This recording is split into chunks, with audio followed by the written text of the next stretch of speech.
O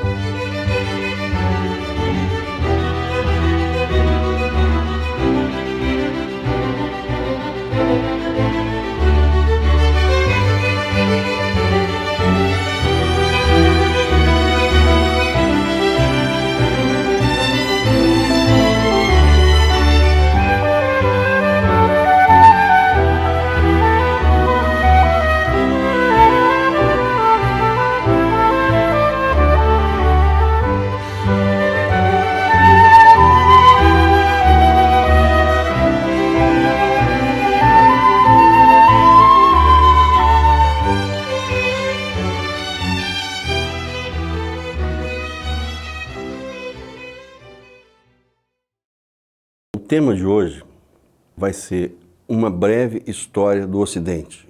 Eu vou dar um enfoque filosófico, mas eu vou me deter um pouco no aspecto econômico também. O mundo ocidental inicia mais ou menos entre o século VII ao século VI a.C. Aconteceu um fenômeno muito interessante, que algumas cidades gregas gestaram pessoas com uma enorme sabedoria. Uma das primeiras pessoas foi Tales de Mileto, da cidade de Mileto. O outro, Heráclito de Éfeso, da cidade de Éfeso. O outro, Pitágoras. Heráclito é muito conhecido pelo início da dialética ocidental, com a sua famosa frase: não se banha duas vezes no mesmo rio. Por que não se banha duas vezes no mesmo rio? Porque o rio, na segunda vez que se for banhar, é outro. E quem estiver tomando banho no rio também será outro, né? Aliás, a gente não cumprimenta duas vezes a mesma pessoa com a mesma mão, porque a mão das duas pessoas já mudaram, porque muitas células já morreram e outras já nasceram. Essa é uma visão que vai ser importante para, ao longo da história da filosofia, Hegel e Marx fazerem a sua interpretação dialética da história. Pitágoras, muito mais do que a sua matemática, né? Ele era um sujeito extremamente espiritualizado, e eu digo para os meus alunos que ele ficou muito tempo calado, né? Era uma filosofia de vida, ficou anos sem falar nada. Quando precisava, escrevia algo parecido com um quadro que ele levava à mão. E na sua escola de Crotona, também os discípulos que ingressavam nessa escola ficavam alguns anos, uns 2 anos, em silêncio, né? Aprendendo a ouvir, que é fundamental, né? Chegar com a taça vazia para poder ter subsídios, né? Para depois poder começar a falar. Eu digo isso para os alunos porque muitas vezes a gente precisa de silêncio e a gente não consegue. Então é interessante que Pitágoras também era vegetariano e ele tinha uma sensibilidade muito grande com a vida humana, né? Ele está sendo redescoberto hoje, né? A gente conhece muito pouco dos pré-socráticos, fragmentos da obra de Heráclito, né? E se conhece muito pouco dos pré-socráticos. E que então Sócrates teria inaugurado o discurso racional, o discurso político, não é? As cidades gregas, elas tinham um formato redondo e as casas ficavam equidistantes da ágora. A ágora, o centro da praça pública, para que a justiça fosse feita e cada cidadão levasse o mesmo tempo para fazer a grande atividade na cidade, que seria a atividade pública, política. Mas a economia grega era uma economia fundamentada na escravidão, né? Então, todos os cidadãos eram iguais, mas nem todos eram cidadãos. E Sócrates é condenado por corrupção à juventude, né? Por que Sócrates é condenado? A Marilena Chauí faz uma analogia muito interessante entre o filme Matrix, né, o personagem Neo e Sócrates, né? Neo como aquele que sabe que a Matrix, ou seja, a realidade é irreal, né? E que, portanto, ele era perseguido porque ele sabia daquilo.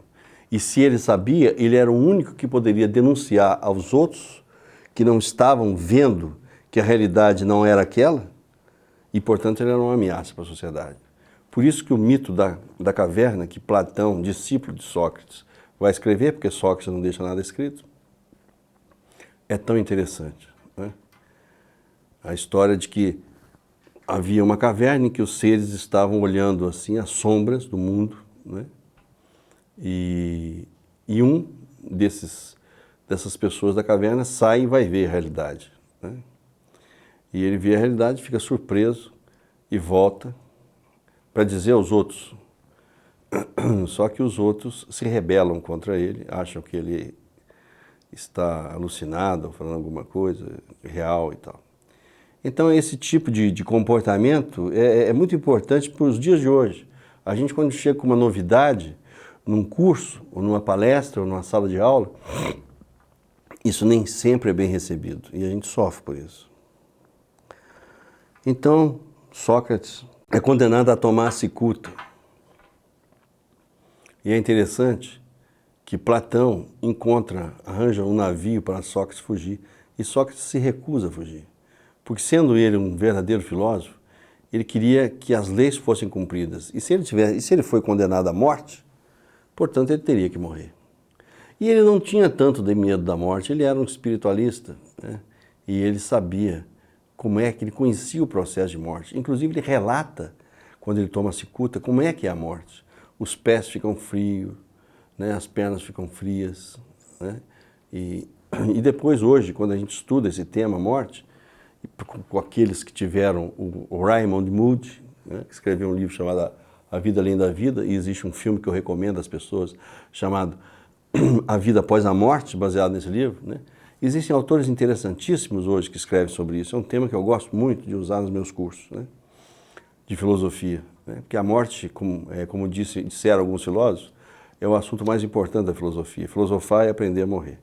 Então eu recomendo que se conheça esse filme, A Vida Após a Morte, e o livro A Vida Após a Vida, de Raymond Moody, assim como recomendo que se leia A Roda da Vida, da Elizabeth Kübler-Ross. E eles se conhecem, eles colaboram. E aquelas pessoas que tiveram experiência de quase morte, inclusive, eu tive 2 experiências de quase morte, não com toda a riqueza que é relatada nesse filme, mas esse filme é imperdível. Então, Sócrates é um dos pioneiros em enfrentar a morte de forma bastante serena, né? Pediu aos homens que não chorassem. Falei, era uma cultura machista, como existe até hoje. Falei para as mulheres saírem para que não houvesse choro, e os homens agora estão chorando, não há razão para chorar. Sócrates sabia que a morte exige um ambiente sereno, né? Para que aquele processo, porque na verdade a morte não existe, né? A morte, como diz Krishnamurti, nós não vamos morrer, nós deveríamos estar morrendo, porque morrer significa abandonar o passado. Então, Sócrates toma a cicuta, relata a sua morte e deixa esse exemplo de serenidade para os milênios que vão se seguir a ele. Depois de Sócrates, nós temos Platão, Aristóteles, né? Mas isto seria mais ou menos, eu estou falando um pouco da história do pensamento. E como seria a história real do Ocidente, que está ali acontecendo? Existe a invasão persa nesse mundo grego, né? Os persas que hoje estão localizados ali onde é o Irã, né? O Império Persa invade sistematicamente os gregos, e os gregos, para se defender, eles ganham consciência de cidadania, percebem que eles são de um povo que tem coisas que lhes dão identidade, né? É uma cultura que tem a sua identidade peculiar, né? E se defendem sistematicamente dos persas. Mas essa permanente ameaça dos persas, né, vai enfraquecendo o Império Grego. E o que enfraquece mesmo são as lutas internas que acontecem na Grécia, né? Especialmente a luta entre a visão filosófica e política e a visão militar, né? Isso que existe até hoje no mundo, né? Uma luta entre a visão democrática e a visão autoritária. E é curioso que Aristóteles, que é um macedônio, né, que nasceu na Macedônia, que vai educar, né, Alexandre, que vai ser o protagonista da história do seu império, de cerca de 30 anos, que é o império que fica entre o Império Grego e o Império Romano, né? Esse é o palco da mudança do Império Grego para o Império Romano, né? Os gregos desesperados pedem ajuda aos romanos, os romanos vão ajudar e tomam conta da Grécia. E é muito interessante notar que Adriano, existe um livro da Marguerite Yourcenar, Memórias de Adriano, que ela mostra como que o Adriano preserva o mundo grego, respeita o mundo grego e leva muito da sabedoria grega para Roma, né? E vê a importância de manter aquilo vivo. É engraçado que Roma vence vários impérios, o persa, o egípcio e o grego, e nas 3 vezes os romanos vencem militarmente e se deparam com a sua inferioridade cultural, né? Eles se rendem à beleza da organização social, filosófica, política daqueles povos. O Império Romano vai, a grosso modo, entre o século III a.C. ao século III depois de Cristo, né? E eu, quando era jovem, assistia muitos filmes dessa época do Império Romano e via a presença de um Senado, né? A luta, nós podemos assistir nesse filme O Gladiador, né? Que é belíssimo, até porque Marco Aurélio era um rei filósofo, né? E o Máximo era um general de Marco Aurélio, né? A luta também entre a democracia, representada pelos senadores, né? Que já apresentavam seus caráteres de corruptos também, né? E a mentalidade despótica de algum poderoso, né? Como é o caso do filho de Marco Aurélio. Esse mundo romano agora, o mundo romano mostra que a sua corrupção, né, os seus valores morais corrompidos vão levá-lo para uma decadência, né, ao longo desses 6 séculos. Né? O filme que mostra Nero incendiando Roma, o outro que mostra Calígula nomeando o cavalo dele para ser o senador, né? E a gente acha que essas coisas estão muito distantes de nós. Então a gente vê que esses longos períodos da história estão falando de fundamentalmente a mesma coisa, a mesma luta moral e ética do ser humano. Eu vejo o Império Romano, a vida nas cidades do Império Romano muito parecida com a vida nas cidades como Rio, São Paulo, México, né? A dificuldade de se viver na cidade, né? A violência, porque eu fiz alguns estudos de religião comparada e a própria CNBB recentemente fez uma pesquisa mostrando que a principal razão da violência é o excesso de urbanização e não a má distribuição de renda. Eu estive na Índia, né? Na Índia não tem uma família debaixo da ponte, na Índia tem pessoas embaixo e em cima da ponte, na ponte inteira, né? Aquela região da Ásia tem 14 vezes mais gente do que o Brasil, é a maior democracia do mundo, ameaçam a exceder a população da China, né, que é um continente gigantesco. A natureza é Deus no físico, é a expressão divina física, né? A beleza dos pássaros, das águas, das árvores, das flores, dos frutos, do ar, da água.